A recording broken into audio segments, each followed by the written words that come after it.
It's another week of Game of Thrones. Let's talk about the episodes. Let's speculate about the future. Tonight was a very weird episode because we know we only have 7 episodes in the season. Now there are 5 episodes left, and tonight's episode, yet again, felt like a setup episode, although it really paid off well by the end. I love the beginning of the episode, this first scene where Daenerys is speaking to her council and confronting Varys about the bad decisions that he made about trying to assassinate her and selling her to the Dothraki. And Varys is 1000% honest with her. He doesn't regret his decisions. He works for the kingdom. He works for the realm, the people. That's the most important part. That's what I've always felt about Varys. He always does what is best for the people of the world in this case. And Varys has no qualms about it. He is afraid that she is going to kill her. You can see it in his eyes, but also he's not going to lie to her because she is his queen. He recognizes her as his queen and he likes her as his queen and he thinks she is the best for the realm because he knows she is not like her father, not like her grandfather, and he knows that she can take the 7 kingdoms. And I love this side of Varys. I love the side of Varys that does not run away from the truth, no matter how costly he knows it might be. But then Melisandre shows up. She vows her allegiance to Daenerys and she tells her about Jon Snow. She tells her about how she thinks Jon Snow is Azor Ahai, the prince that was promised. Yet Missandei tells her that that prophecy, which was written and told in Valyrian, the word prince in this case does not really have a noun, so it's either prince or princess. So now we might have to speculate a lot on whether Azor Ahai is Jaime, is Tyrion, is Jorah, is Jon Snow, is Daenerys, is maybe Sansa, or Arya, or Brienne? Who knows? Hell, it might even be Asha Greyjoy, which I do not want that to happen. Good God. But when they speak about Jon Snow, Tyrion tells her that he knows Jon Snow, he trusts Jon Snow, and she should too. So she sends a letter to Jon Snow for him to come to Dragonstone and to bend the knee, and this is going to create some friction because Jon Snow is for sure going to tell her he won't bend the knee because he won't serve her. He's in the Night's Watch. He's just there to conquer the North, now help her conquer the 7 kingdoms, and he'll leave that to her and he won't bother her ever again. Or maybe he will change his mind when he finds out that she is his aunt. But I love how Jon discusses this seriously with Davos and Sansa. He clearly trusts them. He clearly has a different mindset now, very much more calmer mindset than last week's. But then that gets nullified later in the episode, and we'll have to speculate about that too. And then Cersei is asking the men who are faithful to the Tyrells to join her, to allege themselves with her, and to take up arms for her because the Dragon Queen is coming, the North is coming, at least that's what she believes. And Samwell Tarly is there as well, but he is faithful to the Tyrells. He doesn't break his vows. This guy's a douche, but he is loyal. But then Jaime really cunningly tries to convince him to join Cersei. And I understand that Jaime is a Lannister and that he loves Cersei even though he tells Tarly that I don't like my sister. But the way he is about it really makes me think about his motives. Why does Jaime actually give a shit whether Tarly himself joins with Cersei or not? There is something going on here with Jaime, and at this moment I honestly can't think of what it might be, but you guys might have an idea, so let me know in the comments below. But I like this side of Jaime as well. I like that he has ulterior motives. Maybe he has been sending letters to someone and receiving letters from someone that we don't know about, and that should play a very interesting part in the rest of the season. He also doesn't like Euron Greyjoy, he also doesn't trust him, so why this? Does he maybe want Tarly to marry Cersei? I don't think that's it. That's kind of stupid and useless. But still, it's something that makes you think, why is Jaime doing this so nonchalantly? Now we find Jorah having his treatment by the Archmaester, and I love how we already see Jorah's body language, and he feels like he's trapped. He feels like he can't move at ease, and every movement of the arm and shoulder and just body in general fucking hurts. And then Sam is carrying books for the Archmaester in the library, and he tells the Archmaester that Archmaester Pylos's research about Dragonglass has found a cure for grayscale. And then Archmaester tells him that Archmaester Pylos died with grayscale. So What was that research about again? And now the procedure is too dangerous, that's why it's forbidden. Yet Sam goes to Jorah's quarters at night and he takes this bit of grayscale out and they have this awesome transition by the end, but my god, it just really fucking hurt to see because we have this close-up of Jorah just suffering and biting on a piece of letter, I think. But we really see this intimacy and really compassion being created between these two characters who I personally love both of them. And we see Sam being determined and not giving up and not abiding by the rules when he thinks things are wrong. And that's the general thing about the characters in this show. They probably know they are doing something that's foolhardy and maybe stupid, but it's the right thing to do and it's the thing for the greater good, and it's the greater good that they are all fighting for or trying to fight for. And I love Sam's motivation. He knew Jorah's father, he liked Jorah's father, he trusted Jorah's father, so now he is going to save him. You are not going to die today, Sir Jorah. That's what he tells him. I like this moment of Jorah just stopping and looking at him, wanting to say thank you but not really saying it. Sometimes the most powerful thing is when you don't say anything. There's this fantastic scene, which is probably my favorite or maybe second favorite scene in the episode, where Daenerys is speaking with their council, including Ellaria and Tyrion and Varys, Missandei, Grey Worm, and Olenna Tyrell, and they are strategizing about which army is going to which front. And Tyrion devises this whole strategy beautiful as the Unsullied are heading into Casterly Rock, and everyone is like, damn, this guy knows his shit. And you see Daenerys just completely trusting him and just appreciating his efforts as her hand. And this transitions into a great scene between Olenna and Daenerys, where she tells Olenna that she knows she hates Cersei, she does not love Daenerys. But then Olenna tells her about the Lords of Westeros, the men of Westeros specifically, as they are sheep. And now Daenerys, she is a dragon, so Olenna tells him, be a dragon. And I like this smile on Daenerys because it's just very innocent. While you have Cersei always with this evil grin where she has ulterior motives to her, secret hidden agendas to her, Daenerys is just very innocent, and you feel her innocence and you feel that she's genuinely just very happy that she has people she can trust and people that believe in her. And that speaks a lot to the character. That's what I like most about Daenerys in general, is just her innocence, but also she is not playing games now, because throughout this episode, when she needs to tell people to shut up,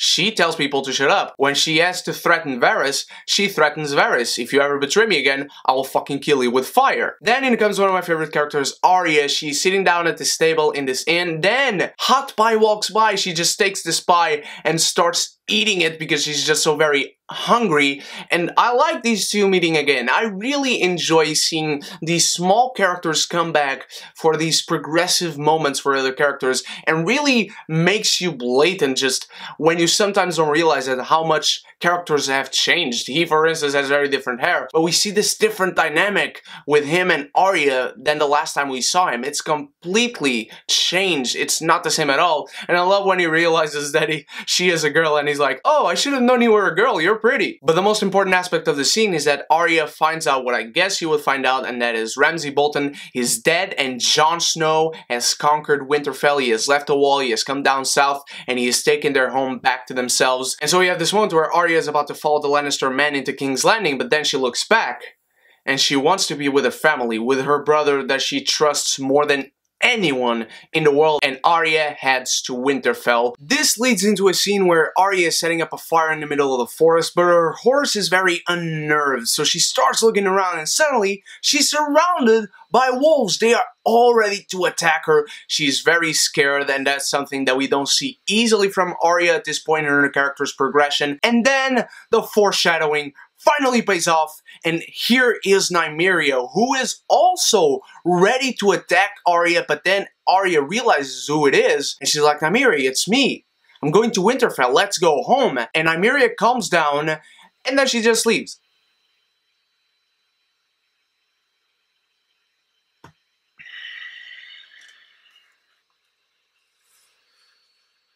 Thanks for coming.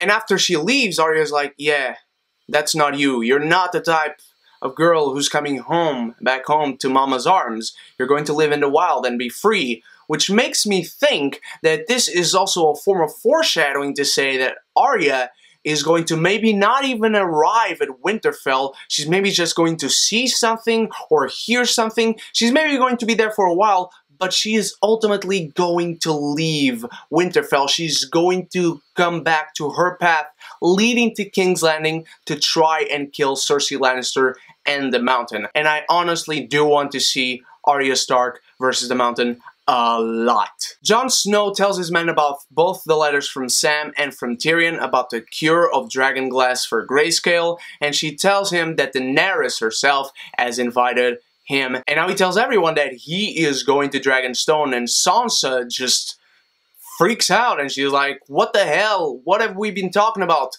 Grandfather went down to King's Landing and the Mad King burned him alive. But Jon Snow says that Tyrion won't do that. He should trust him and she should trust him. Many of the men are very blatantly against it. They confront Jon Snow about it, and Jon Snow yet again confronts them about the truth, about the wildlings and the army of the dead. They don't know about it, they don't know what they're like, and they are not ready for it. And then Lyanna Mormont with just one line is a fucking badass, and she commands all this shit. Then Jon Snow has this moment of trust and deliverance into his sister, and he says that while I'm gone, Winterfell is yours. While this is going on, we have several cutaway shots to Peter Baelish just looking on, and when Jon Snow says this, he has a grin on his face. A very conniving, very evil grin, just like you're expecting from Peter Baelish. And after this, Jon Snow is looking at his father. Maybe he was talking to the statue. Maybe he was just having mental conversations with himself. I don't know, but Peter Baelish walks in, he talks about his relationship with Ned and that he loved Catelyn, and Jon Snow is just really boiling with anger, and he's about to leave. He tells Peter Baelish he does not belong there, and then Peter Baelish tells him that he loves Sansa as he loved Catelyn. Jon Snow just grabs him and tells him that he will kill him if he ever touches his sister. This, in my mind, will probably lead into, now that Jon Snow is gone, Peter Baelish gaining Sansa's trust somehow, because Brienne is still there, so she can still work as a conscience. And then Sansa will eventually confront Jon Snow about some bad decisions that he has made, or that she thinks they are bad decisions, and she will take control over Winterfell against Jon Snow's wishes and against Jon Snow's will, and this all leads into Peter Baelish having Winterfell and having Sansa. So as you see, this episode was for the most part just set up, but by the end, the last 8 minutes of this episode, we have a fucking battle on a boat as Euron Greyjoy comes in to clash against his nephews after Asha and Ellaria Sand are about to have sex, and suddenly Ellaria is a lesbian. I understand she's bi, it's just very weird because the scene completely started with a different tone, but then they are attacked. It is a fucking great battle. The Sand Snakes come in and Euron Greyjoy kills 2 of them.